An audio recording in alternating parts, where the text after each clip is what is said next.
أنا براءة فقهاء، طالبة طب بشري في جامعة القدس في أبو ديس، جامعتي اللي حاليا ما بقدر أوصلها لأنه في 25/6 تم استدعائي من قبل قوات الاحتلال وتسليمي قرار بالإبعاد عن الجامعة لمدة 6 أشهر بتهمة المشاركة في العمل النقابي المشروع في كل القوانين والمواثيق الدولية.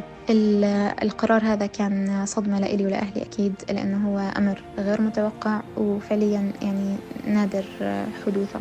الاحتلال تعمد من خلال هذا القرار إنه يعزلني كليا عن بيئة الجامعة اللي أنا فيها من فترة طويلة، وكان الهدف من خلال هذا القرار إنه يأثر علي أكاديميا بتأخيري في دراستي وعرقلة مسيرتي التعليمية، وأيضا يعني إنه يبعدني عن الناس اللي أنا بتعامل معهم كل يوم، اللي عايشة معهم زملائي في الكلية. هذا أكيد له أثر علي.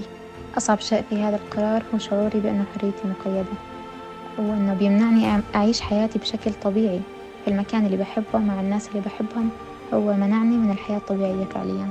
رسالتي إنه هذا احتلال هش وضعيف يحاربنا في أبسط حقوقنا وفي حياتنا الطبيعية، ولكنه واهم نظن للحظة واحدة إنه هذه القرارات قادرة إنها تضعفنا أو تثنينا عن طريقنا.